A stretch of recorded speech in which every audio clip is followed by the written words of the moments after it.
Okay, guys, Awesome. welcome back to Chase Payne Podcast. Here we are. It's been a manic weekend, CrossFit and fitness in general. There's been so much going on. But today, we've got two special guests who they are competitors, but they didn't compete this weekend. They're actually judges from the WFP Tour. Tour Stop 1. It was in London. It was incredible. I watched it on YouTube. Great streaming. You guys, you were judges. You were there. MJ, Sherlock, welcome to the podcast, guys. Hello. Hi. Hello. How we doing? Welcome, guys. Look, from my point of view, watching it was great. You were there. You were on the dance floor. You were soaking up the atmosphere. You got to see the athletes. I mean, first of all, I just want to kick off really. Is there a magical moment for you guys that you had the weekend? You're like, I want to share this magical moment from being a judge. Is there something that went really well? I'll probably get the. Yeah, I was going to say, for me, it's I've judged on different competitions, different scales, etc. But there's something, it kind of sounds a bit cheesy, but something a bit magical about literally being on the floor. It's the final. There's 35 grand up for grabs, and essentially you're stood there with some of the best athletes in the world. You know, there's cameras all around. You know, there's kind of spectators there shouting. Competing is a level of adrenaline, but like being in the middle of it is just, yeah, I would say that's probably the next high of adrenaline that you'll get, knowing that ultimately you can kind of affect somebody's competition by making the right call, making the wrong call.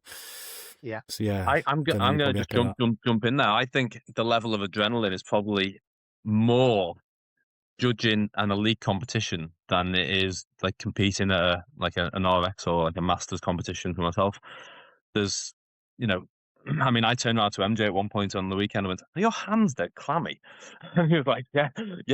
I was just, because if we make a wrong call, then that's on us, and that could really affect someone's weekend, and that could really affect someone earning a good chunk of money from the job that they do. Yeah, no, it's a really good point, and the questions we've had come in from people on the socials that they've asked that question, so we're definitely going to dig into that. You've raised a really important point there.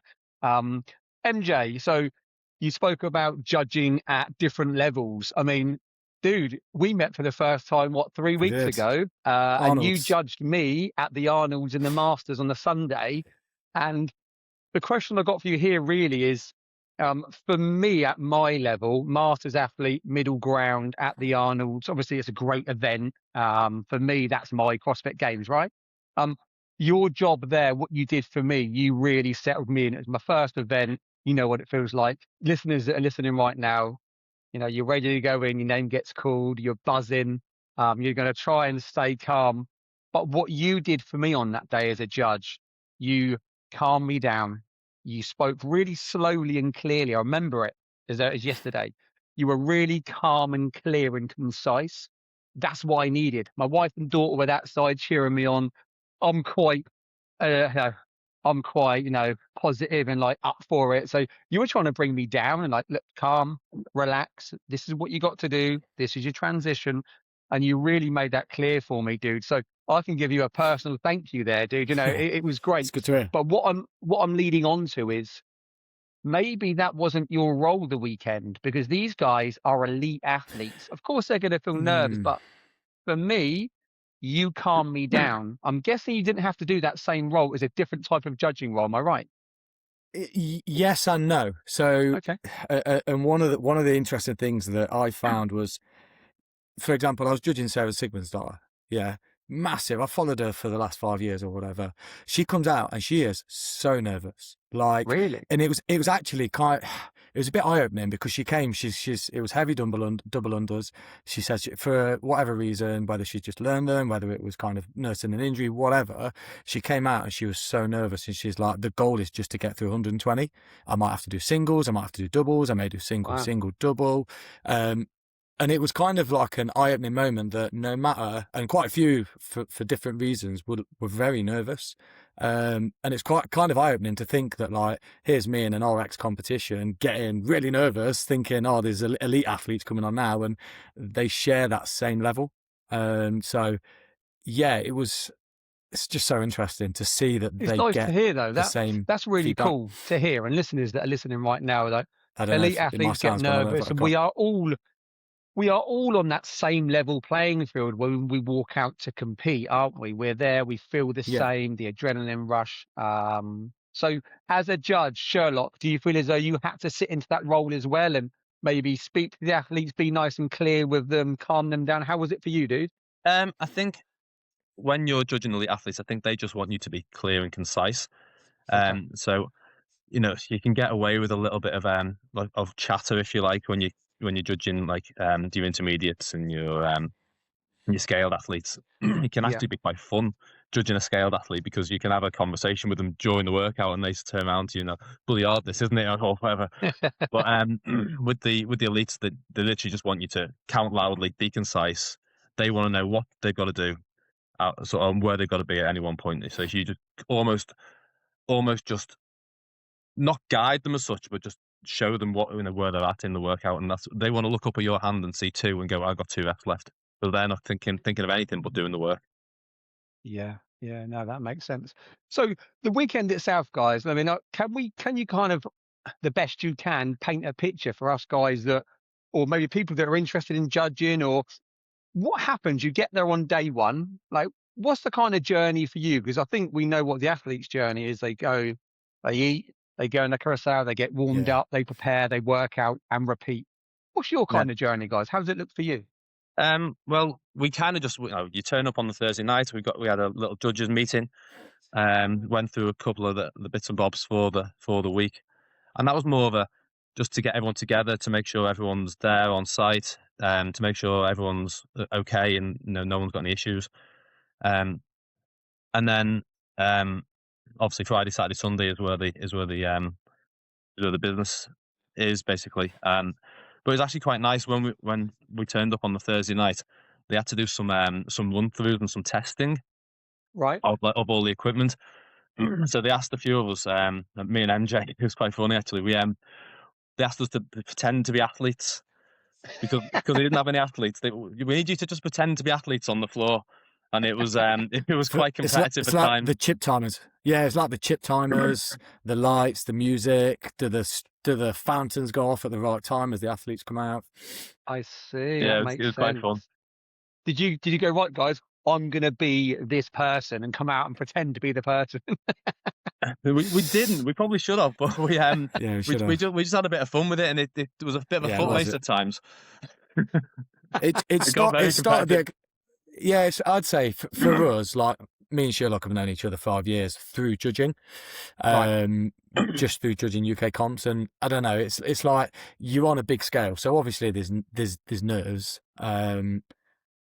But it kind of started the weekend off right. So like we all met Yeah. up. We hadn't Yeah. seen, like us and a few others that we know. We hadn't seen each other in a long time. We all met up. You've got judges literally from all across the world. So we made new friends from people literally from America, Scandinavia, Europe, etc. And it just kind of settled the nerves a bit. It was have a bit of fun, Nice. get everything set up.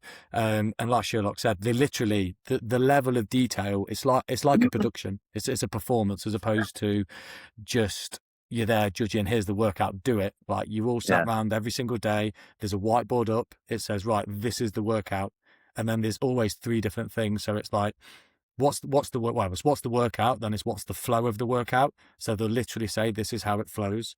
What's the standards? Is everyone okay with the flow? Is everyone okay with the standards? And then it's judge's position. So probably one of the main things I would find, I don't know if I'm jumping to one of your questions later, but one of the biggest things I found that was probably more interesting, I know Sherlock's done Copenhagen before, was just the hardest thing was you have to stand at this position at this time, then move to this position at this time. And when they come to you, you have to stand in this way because ultimately it's a production and not to us, but the cameras don't want to see us. So we need to make sure we're in a position that's not shielding. And that was the biggest thing that for me. I think that's the difference, isn't it, between an intermediate comp and something like this, which is live streamed to sort of millions of people across the world. Whereas you're in an intermediate competition, they don't really care as long as you're judging the athlete. They don't really mind where you stand. If you go and judge like maybe a Battle for Middle Ground or Rain Hill or something like that, they don't mind where you stand as long as you're judging the athlete correctly. Whereas this, because there's media everywhere, There's literally, you could have a cameraman on your right hand side as you're trying to judge, and you're like, hang on, you can be closer here. And they're very close because they want to look like one unit, don't they? Yeah. So they're literally on your shoulder, and you're trying to do your job, and you're kind of a bit distracted at times, but because they don't want to be filming from behind us, because they don't want us in shot, because the whole idea of a judge, and a judge isn't really there to be seen. The judge is there to just do a job. Yeah, that makes sense. It sounds like there's a lot of moving parts. So for me watching it on the TV on YouTube, from the stream, we view it as just one film, as it were. Obviously there's a lot of edits and a lot of cutting too. And to be fair, you're right. I didn't really think much of that, but you don't really see much of the judges. I didn't really think about that. But that's, I mean, you compare it to football, Premier League football, or any football game. If the referee isn't seen in the game, they've done a good job, haven't they? Yeah, exactly. Yeah, that's kind of as the saying goes. So one of the gyms that I work in, the members chat was going off while I was judging, and I remember coming off at a time. I checked my phone, and they were like, "Why do they all have to kneel?" And it's probably quite an interesting question. It's probably something that people don't understand why we do, is because if we're stood up on the there could be 20 judges on the floor at any one time. So if there's 2 judges on each lane stood up, the camera crew aren't going to see anything. They're just going to see 20 people stood up plus the athletes. So it's basically to just hide us out the way, basically. Yeah, it makes sense. Although knowing me, I'd stand up and wave. Just want to get on camera. We had this joke. The amount of times there's like intrusive thoughts come in, like you could do all sorts because it's live. It's live, like, exactly right. Those intrusive thoughts, mate. They do get you. They've got me. It's like I could press start now as he's running or whatever, and like you just obviously you don't, but intrusive thoughts are definitely going. Yeah, you got to fight those off. So it sounds to me from what you've said there, we all talk about the fitness world. There's lots of different communities, whether it be CrossFit, high rocks, indoor rowing, whatever it be. Everyone's got their community. Did you feel that from your point of view, the judges, it was quite a tight knit community? Yeah, I mean, I've seen. I was in Copenhagen, so a lot of the people who were in Copenhagen, some of the foreign judges who were from Europe or from America, they were there as well. So I'd seen them before. I've also judged in Norway, so some of them I've known from there as well. So that Nice. you sort of meet people across the board. I know I first met MJ in 2021 down in Sid, when Sid was in London or whenever it was. So there's you see someone and you're like, oh, I haven't seen you for like 3 years, and they're judging alongside. They've just been judging different competitions that you haven't been at.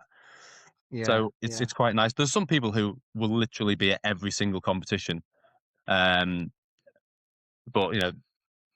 and it is quite cool. For myself, I can't afford to be at every competition. So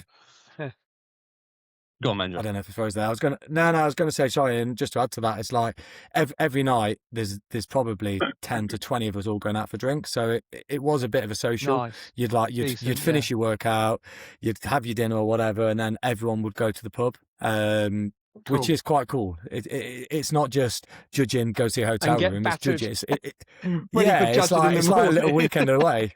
Exactly, it is. Which it does make the weekend. It's like you've got like your CrossFit community where you train, and then you've got your judging community, and you've all got similar interests. So and just jumping in on having a beer afterwards, and sometimes it's needed. Like you've had a day where you're literally just focused for the whole. There was one draining. Well, there was one point on, I think it was Friday when we first started. We judged from 9 till 2:15, straight. Yeah. So by the end of that day, I was like, right, I think we just need a little beer just to calm our nerves, ready for tomorrow. And we don't go stupid. It's just like one beer and home, but it's 2:15 finish. That means you're at the pub by 3. That's 3 to 11, mate. That's a long session. That was for lunch. that was the lunch break, ready for the afternoon shift. I was surprised that you mentioned there was athletes that came from Europe and America. Judges from Europe and America. Yeah. I imagined, maybe listeners did as well, where it's in London, it would only be kind of UK judges. So that's not the case. People would pay to come over to judge at WFP. Yeah. Yeah. Wow. Yeah, I mean, so it was quite lucky that we had them judges as well, because especially the deadlift workout, which was all judged in pounds. Oh, for the pounds, yeah. I That actually was had that quite as a interesting. question down. Yeah, that's really interesting because the conversion, and I was watching it, I'm going, right, that's that, whatever. Like, and you can get it to a rough, but I can't work out exactly. But yeah, that must have been challenging for you. Did you judge the deadlifts? Yeah, we both did. yeah, Yeah. I think Okay. so. So I was judging Amy Kringle for her deadlift, and it was Oh, like, oh wow, what a lift! so like, Shout out Amy yeah, Kringle. and she did Absolute. Was awesome. it 202? 202, yeah. But Wow. we're literally stood there, and she walks out, and obviously you say hello and whatnot, and like she's so focused, she knows what she's lifting at what time and whatnot. But like the athletes are allowed to bring out, obviously it's pounds, so they're allowed to bring out whatever they want. So the majority of them had like a sheet which had, this is the weight in pounds, this is the weight in kilograms. Okay. And then some people, Amy being one of them, even had the plates coloured in. So like all she knew is that I needed to put 2 red plates, 1 blue, yellow, whatever, and that would be the lift. Brilliant. But I remember chatting to her at the time, and she was going, "What's this weight?" And I'm like, well, "I ain't got a clue." And I'm like trying to like, we're not allowed maths, we're not allowed anything on there, and I'm literally sat there like thinking, bloody hell, she's trying to lift, and like she's currently in first. So if I tell her the wrong weight and she lifts it and goes, "Yeah, I've lifted 204 kilograms, and actually I'm 10 pounds out," and she hasn't come whatever position, I'm like, it's because I've got Or it you wrong. can get it the other way around, and she lifts a massive PB. Yeah. And she didn't really know it. Yeah, Yeah, to all be fair, we I had had a was couple of- we had a phone, and we had to write in what the weight was in pounds. And literally, once you've written it in, it would tell you what it was in kilograms. So I could tell her what she has lifted after she'd lifted it. But yeah, it was fun. Sorry, Sherlock. Sorry, Sherlock. Go on, mate. I just my train of thought just went there. But yeah, like No. I was gonna, but just like I say, like having that, and I had it with a couple of the American guys. They come out straight away. I'm lifting this in pounds, and you just like brilliant. Like the second so you see an American come out, you just. I had a couple of Europeans. So firstly I had Fisa Gaffey, and she was like, she just knew. She went, "I'm lifting this. This is the weight on the bar. This is the weight," and I was just like, "Yeah, it is." But I had a couple of European athletes who just walked out and goes, "Can you tell me what's on the bar?" I was like, "Hang on a sec." And you're trying to do maths. You're like, "Well, that's a Quick 35 pound. That's 35 pounds. The bar's 35 pounds. And there was 275 pounds on the bar to start with."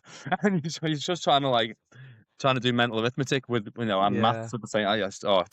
It was quite fast trying to do the sums, but we didn't see you doing that. We couldn't see you doing that, guys. So it's fine. You know, and that's dramas. part of the thing, isn't it? The judges aren't there to be seen, so we're doing all that exactly. like on the floor, almost like sometimes we're like flapping a little bit trying to do the maths dead quick, not realizing that actually no one's watching us do that, so we can take our time. Yeah.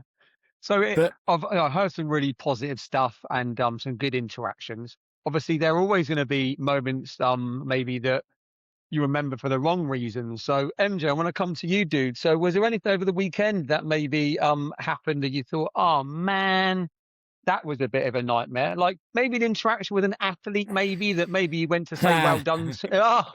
You've listen probably to this story. seen. This is good. There's two. I'll come on to the story because that was the funny one. But no, I had on the whole no, and it kind of comes back to one of the questions that was talked around at the beginning around judging UK competitions as opposed to competitions at this scale. The long and short of it is you're judging a standard, and it's kind of like serious and cheesy as it sounds. Is like if someone's doing a thruster, they're doing a thruster. Like it doesn't matter who's holding that barbell, whether it's Roman Krenikov or whether it's Chase Payne on the Arnold platform. The thruster's the thruster. So from that perspective, you're like, it's fine. The only difference is it matters more. So I had one athlete that was doing overhead lunges in the final, and he's literally his heels on the line. He can't see it. He lunges, and I'm like, stand. And you can see me like shouting to him, stand tall. Because I'm like, I don't want to have to no rep you and send you all the way back. So I'm screaming at him. Then at the end, he's like, why did you get me to do an extra one? And I watched the video back, and it was good, and I made the right call. But like in the moment, you're like, did I get it right? You just back it. But yeah, coming on to the other one that I got nicely tagged in, there's a video, and you've probably seen it, I think, and like there's this long workout, athlete smashing it. She's going straight to the line. She wins. So naturally, If it's a big athlete name-wise or like the winner, cameras are straight on. So straight away I'm thinking, bloody hell, here we go. So get her to sign the sheet. As she signs it, put my hand up to fist bump her. As you do. As you do. And she just turns off and walks away. And I'm literally on stream going like that.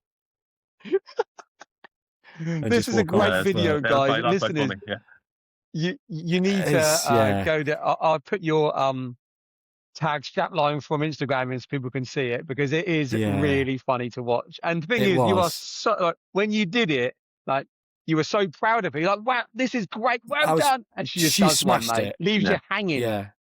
And I knew straight away, my head went, as I did that, I went, she's won. Uh-oh. She's going to be on screen. Everyone's going to see this. So, yeah, quite a few people sent it me. So thanks to those people for hey, we're going to make sure it gets shared everywhere, mate. Yeah, cheers. For you, Sherlock, was there any certain things that either, you know, maybe was a bit more challenging for yourself the weekend that you, So there was one of the teams. It was the worm workout where they had to lunge 15 unbroken meters. Is it 15 meters unbroken with the worm? And so they lunged. They're lunging down the track.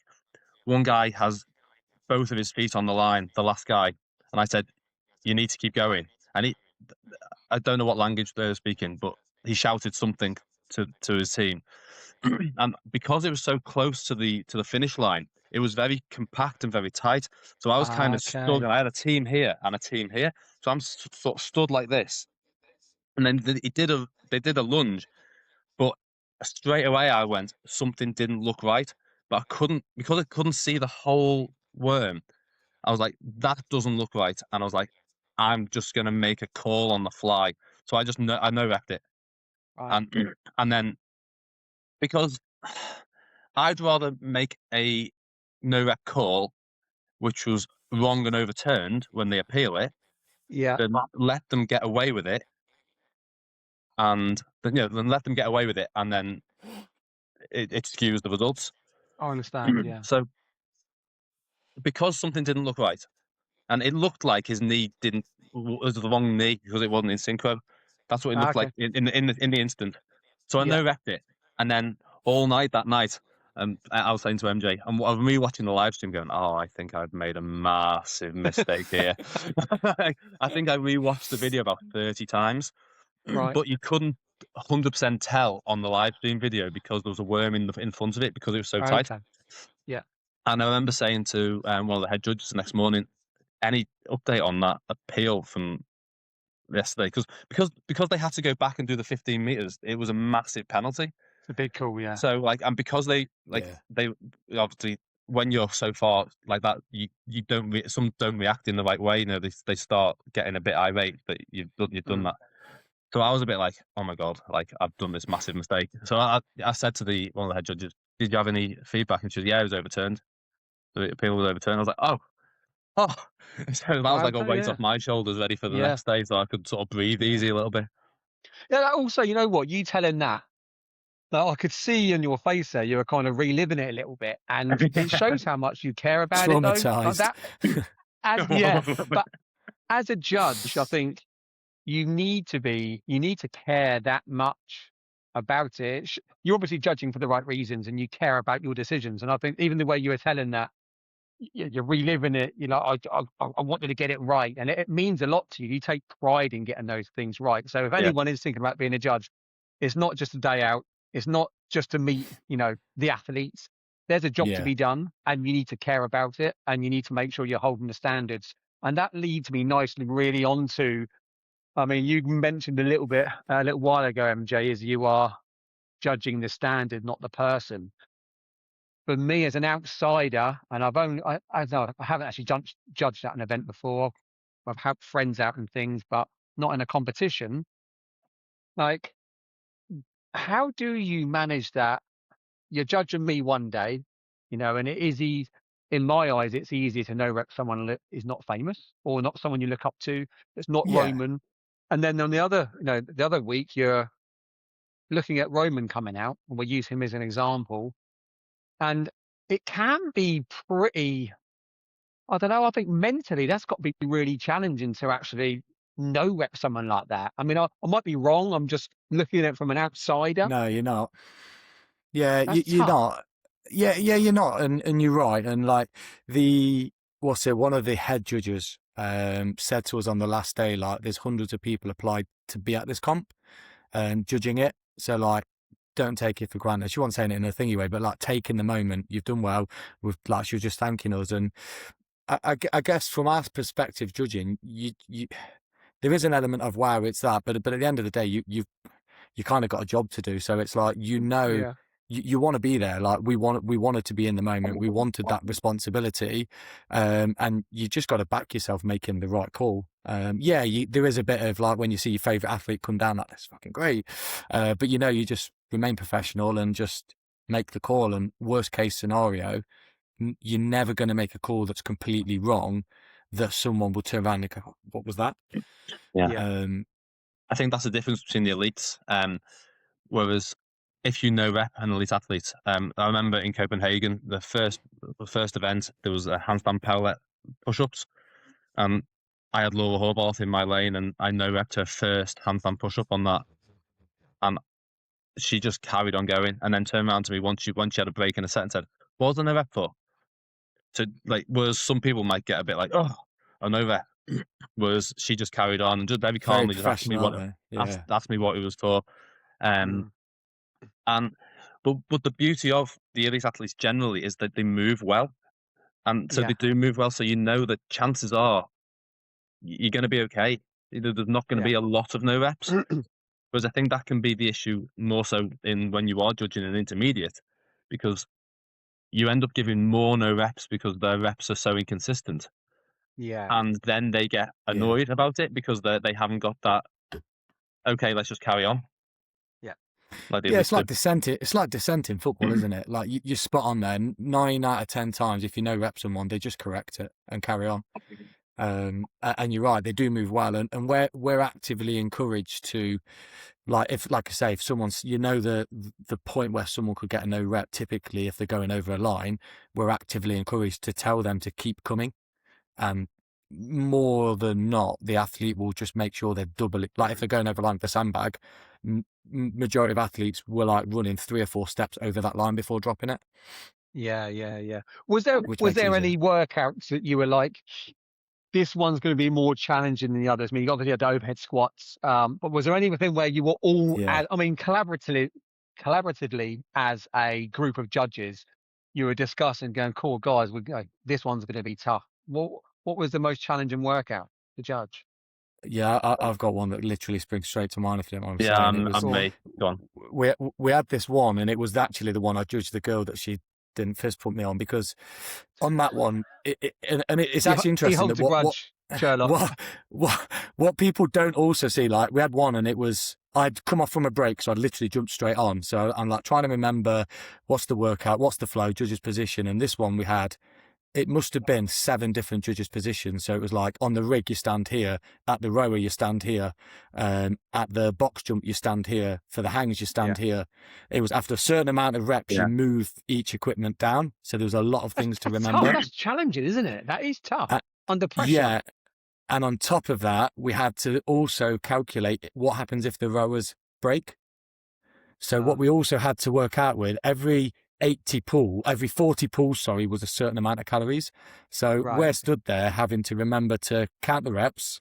Every 5 calories, there's live scoring. So we needed to make a hand signal so someone in the crowd could see we're scoring, whilst also count how many pulls they're doing on the row, just in case the row breaks. And I remember just stood there thinking, like, this is a lot to take in. That's a lot. On dyslexic, I would really struggle with that. Yeah. So like someone, Go on, I was just gonna finish by saying, like, that someone asked me, like, is it hard to judge? And I'm like, judging isn't the hard part. It's remembering where you've got to be, how you've got to count, where you've got to count, when you've got to count, and the hand signals, which is the hard part. Yeah, because that workout, I remember, like, when I was judging it, thinking, okay, 15, okay, then the next box is 15. But it was actually quite nice because I was towards neither one of the sides, and on the very end it said 15, 15, 10, 10. So you just it's 10 in this one. Mark it down. But that wasn't the one I was going to say was the tricky one to judge. That's because you were on the side. But it was hard because it was fast as well.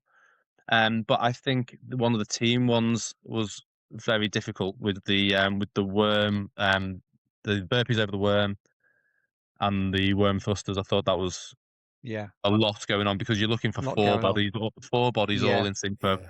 And I think judging teams and judging synchro stuff is, I think, one of the more difficult skills. The team judge, I mean, even just watching a teams event, I find crazy because there's so much going on. I find it hard just to watch and enjoy it, let alone try to be there and judge it. I know you're judging, you're going to be focused on your lane, but yeah, there's a lot of moving parts, you know. You Yeah, kind of got to be mayhem boss eye sometimes. doing it. Yeah. I bet. It's really interesting because watching the show, it looked incredible. Like WFP put on an incredible event. It is great. How is it for you guys? So, you know, the way they plan it is they plan the visuals for the people to watch it on the screen. That's how it's all planned. Yeah. What's it like actually in the stadium then, on the dance floor, not as athletes, as judges? I mean, do you still get the magic of all that and feel that? Yeah, you know what? I think you do because, you know, it's quite cool actually. Some of the events where like it goes dark and then the light trail comes on as they're running out, you know, and you know you get the athletes like running towards you. Obviously, we can see all the little moving parts as well because we get a different view to what the TV audience get to see. But we get to see, like, you know, the athletes running out, and we get to see because I'm not sure how much you can see their expressions as they're running down the lane. It was obviously we're facing them, so we can see them. Yeah. So you can see, oh, she looks nervous, or he looks dead excited about That's this one, quite a personal experience, isn't it? Yeah, so you see a bit of a different side of it a little bit. It's cool. It's cool to be in the middle of it. It's you can't describe it. Like I was training with someone today, and I've literally just saying to them like, all I've done is just talk about it, just because like the experience of literally just being on the floor with the lights, the music, like it just sounds cliche to say, but like you can literally just feel the atmosphere. Like it's not just a CrossFit event; it is a performance, and like you can see the plan of where they're trying to get it to. It's early doors. Obviously, London was going to be quite changing it last minute, but you can see the plan of where they're going to get it to. That in 5 years, if it continues where they want it to be, it's a show, isn't it? Amazing. It's a show. It is a show. Yeah, and it is a show.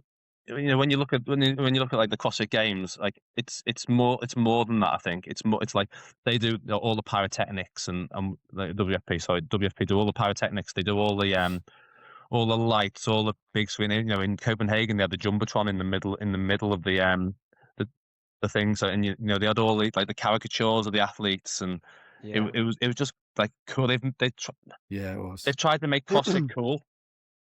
If you get me, like they've really tried to make it like this cool event and this like that everyone wants to be at, and like almost like a party vibe and party atmosphere, which is quite. And if you want eyeballs on it, if you do want it to be on mainstream television, if you do want it to be a professional outfit, listen, you do need that. Even football's gone that way. You know, I'll go and watch Saints. They've got pyrotechnics before the show. They've got fan zones. They got this. They got meet and greet with the players. It's so much more than just a match day now. And I feel as though what WFP are trying to do and what they are doing, they are creating a platform where actually it could progress to be a television show. Yeah. And it's not just about the athletes, it's about the whole experience. And I think that will bring in a whole new set of eyeballs to it as well. Well, I don't think it's a bad thing as much as a lot of people do, but I really believe as though, you know, it's going in the right direction, and it is trial and error. Not everyone gets things right first time, you know, it is all trial and error. So it's all part of the fun, but I do believe visually, from a television point of view, the show they've created and what they're still learning from, it can get to that point. And if anyone can do it, they've shown that. I believe, my personal opinion, they can do that, and they can put a show on for the TV. Which would be great. And I think WFP got a lot of bad press when they first started, because everyone was like, "Oh, they're stepping on CrossFit's toes. They're trying to be a competitor to CrossFit," you know, and all the like the hardcore CrossFitters were very against WFP, but like, you know, what they're actually doing is giving the athletes a chance to work, a chance to earn a living. So. You know, but by doing that, they're trying to make it as a massive spectacle for the spectator. You know, they're trying to almost make CrossFit, or functional fitness, if we like. They're trying to make it not golf, or like with the tours, or they try to make it like boxing with how intense There's and how nothing wrong with that. There's nothing wrong with that. it's fantastic. And and again, there's been all this big hoo-ha of, how they stepped on CrossFit's toes. We get a lot of that coming from the US and how they've interpreted it all, and we can only get fed that. So, I don't know what's true and what isn't, but I can only give my opinion, and that is that they're creating opportunity for athletes. I've had lots of athletes on the show that are really thankful for the opportunity to do that, and it's not about choosing one or the other. They can coexist if they work together, but I'm sure there's a lot of background noise that we don't know about, so we won't go into any of that stuff. But what about guys that are listening to this right now and they're thinking, I tell you what, I do CrossFit, or I'm into fitness, and what if they're interested in judging? I mean, how did you guys get to what I would call the pinnacle of judging? There's got to be a process to that. One, you've got to learn how to be a judge, and that could be through CrossFit, maybe. But the other side of it is, at WFP, they retrain you. Was there anything special they did for you as judges? So how did that look, guys? So to answer your first question, how would you get into judging? Go and volunteer at your local competition. Like, go and obviously up in the northwest we've got Rainhill. There's plenty of other. I've said it before. There's Battle for Middle Ground across the country. There's all sorts of other events, little events in gyms. Just go and volunteer at one, because if you make a mistake at that level, it doesn't matter, and then you learn your trade. And I mean, me and MJ, our first judging gig was down in Sid when it was the semi-final event down in London. Right. Yeah. And then we obviously we were on the intermediate floor or whatever, but then from there we've progressed, and we've gone, we've judged at Sid Origins a few times, and the championships in the summer that they had. You just got to keep doing it, and you keep going to events, and then the opportunities come, and you meet people and you network. And if you network, you're working under a head judge who and you've done a good job, they're going to remember that, and they're going to want you to be back at one the next time they're head judge. So it's really important to make sure you are networking with the right people. Yeah, and I'll add to that. Ultimately, like I say, for WFP, there's a lot of people that applied, but Sherlock and I both know the head judges. We both get on with them really well. They've seen us at other comps. So from a head judge perspective, as brutal as it sounds, they're not out to give people an opportunity just to come in. They've got a show. They've got a show to put on. So they need to make sure they've got people that are reliable. And if they know these people are reliable, they'll just have them every time, because it's ultimately they've got a show to put on. But yeah, we wouldn't have been able to go to WFP if we hadn't judged at a variety of different levels for the last few years. So I was going to say specifically then with WFP, there wasn't anything major training wise, just, and I'll keep singing the praises till the cows come home. The head judge at WFP was just brilliant. Like, she was just really clear. Like, at no point, the way she just communicated, at no point did anybody not know what they were doing. Like, she was patient with questions, but kind of kept us moving so that we're not stood there for 20 minutes like asking loads of questions. And I think just having that clarity of getting everyone sitting around, this is the expectations, is everyone got it? It made the whole experience really smooth. And I also know Hornsy's always Hornsey that runs a lot of the graft events up and down the country. I know he's always looking for volunteers. So if anyone is interested in volunteering that's listening, contact Hornsey on Instagram, message him. He's always looking for volunteers. But it's not just about that either. So what you said, it's, if you volunteer, I think it makes you a better athlete. So if you're an athlete who likes to do CrossFit events, firstly, if you do a lot of CrossFit events, you should give back a little bit, because you're expecting volunteers to be at those events. So if you're doing 5-6 events a year, volunteer at 1 or 2, because the events do rely on volunteers at the end of the day. But secondly, it makes you a better athlete, because you know what the judge is looking for. You know how to you know that if you run out and you're like happy and smiling, you say hello to your judge, they're gonna be kinder to you. Maybe be a bit kinder to you. Maybe that's in the back of your mind. You don't really think about these things, but if you are happy and smiley, you go, "Oh, she's nice," or "He's nice." And I think, and James Bragg did that very well. I'm not sure if MJ judged him, but he ran out and he gave me the hardest handshake I've ever had, with a massive grin on his face. Grateful. Thank you so much for judging me. And I was like, and that was the most. I was like, oh yeah, you're welcome.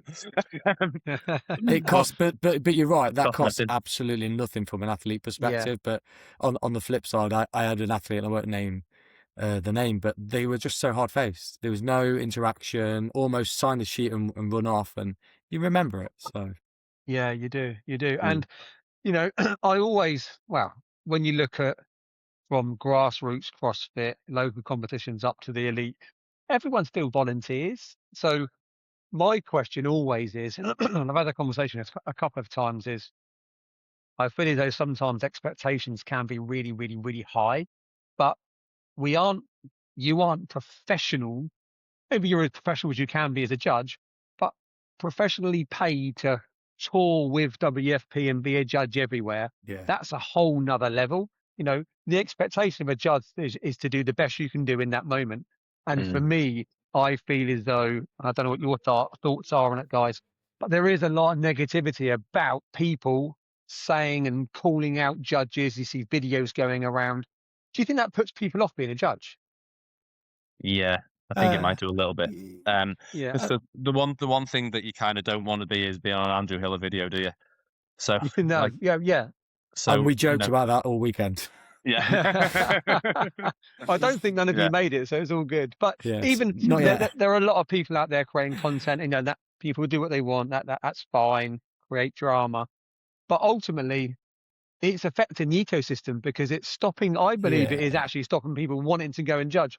And you see a lot of these content that is at local competitions or even in training, helping people out.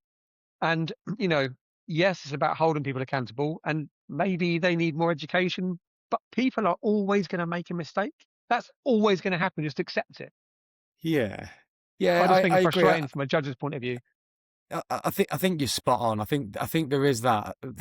What we always say is like new judges, and we've seen it so many times, get really nervous about no repping people.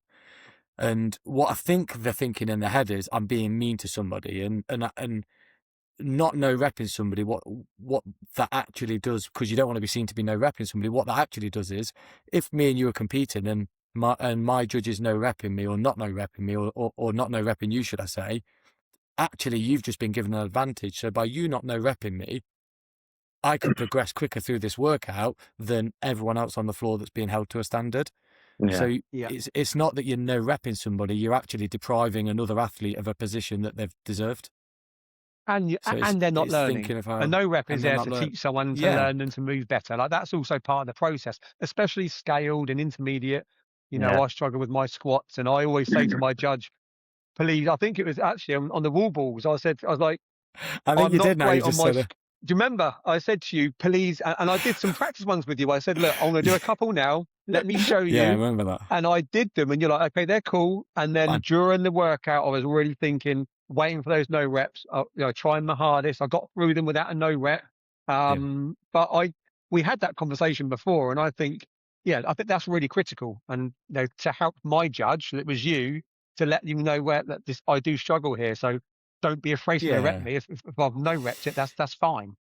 Yeah, and I'd also add, like, that for me, I like judging, and actually a lot of the times I will judge and compete at the same competition, because for me, a lot of people go, how can you do that? You must be tired and blah, blah, blah. For me, it's one, I like to give back to the competitions that are good to me. Yeah. So there's an element of that, but also, like, apart from all the freebies, which is always a nice little bonus, for me, there's also something about, even if you're just giving a couple of heats in between your own workouts you're about to do, it takes my mind off what's coming next. So instead of sitting around for 2-3 hours thinking about the next workout, I don't have the chance, because I'm either judging a different category, or I'm kind of seeing and taking some learning points for when I'm about to do it.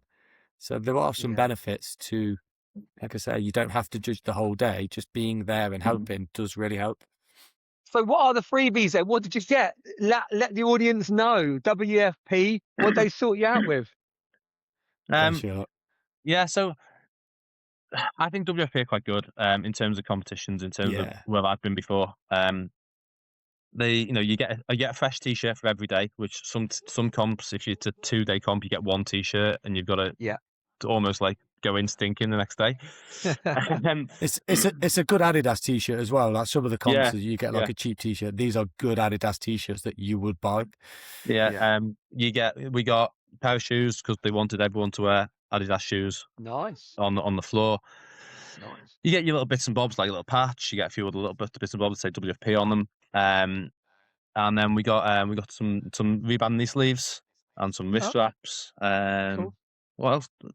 Anything else? The wrist straps and the knee sleeves were the main bits, weren't they? They all came in like a nice little WFP box. Yeah. And just got the WFP on them as well. was. Which was a nice touch. And the catering, I know, like you'd kind of say, well, I'm here all day, I shouldn't have to buy any food. But the catering at WFP was like was next step. It was basically just an unlimited table of like protein bars and protein drinks and snacks. So like if you want to eat healthy, it was nice to be able to know you're roughly not fueling with crap all day, but you've got snacks in between. And they're feeding you lunch and dinner every day as well. And then I'll go back to when we were in Copenhagen, and they gave, we ended up with all sorts of bits in Copenhagen as well. We got a Vilitas rope, a heavy rope. Oh, nice, yeah. And we got some grips and stuff. So they have changed the gifting. Yes. From them, which was only a few months back. So it's nice that you've got a different gift this time, rather than if they'd just like sort of bulk bought or whatever to give out, if you like. So it was quite nice to have something different to go home with. Yeah, and I'd also say probably one of the things that wasn't as overwhelming to take home, but was nice as the experience, was you got to sit on the floor for the ceremony. Then afterwards, they basically had like 100 Domino's pizzas, buckets of beers, and all sorts. And it was like basically go socialise. What a great experience! What a great experience! That's for me, it was just a nice little touch of like having a beer on the floor with the athletes. Like you just get to mingle with the athletes. That was. Again, like money can't buy that, so it was nice to have that touch. It sounds like, again, both of you, the way you're talking about it, you can see you're reliving it as you're talking about it, which is great. And listen, we're coming towards the end of the episode, but people that have been listening, I really hope it encourages them to get involved or start their journey with judging. If they're already into fitness, definitely give back. That's a major part of it. And it is a process. You can't just go, I want to judge WFP. It doesn't work like that. You've got to build relationships. You've got to network. You've got to get to know head judges. And you've got to be brave enough to say no rep and know it's for the right reason. And ultimately, I can't remember who said it. One of you said that it makes you a better athlete yourself. So it's also working on yourself, isn't it? I think it's great. I'm definitely going to give Hornsey a message and go and help out and be a judge, and I want to get that experience and try that for sure. And I kind of just want to add to that. If anyone does want to, is thinking about judging and is a bit nervous and wants any questions, I'm sure if they give me or MJ a message, then we'll help. We'll chat to them about it if they want it. I will make sure that the links are on the episode. So if you listen on Spotify, you'll see it. On YouTube, you see it in the comment section or description, and also with the clips that I put on the social media, I'll tag you guys on that as well, so they can please drop in and ask any questions. Great. But I've really enjoyed the insight, not just into judging, but just into your WFP experience. It's absolutely superb. I look forward to hopefully seeing you two maybe judging me again at an event, or maybe I'll be judging you. Who knows? Maybe. You never know. But guys, thanks so much for sharing your experience with us today. And hopefully see you guys again soon. Thank you very much, guys. It's appreciated. You're welcome. Thank you. Thank you.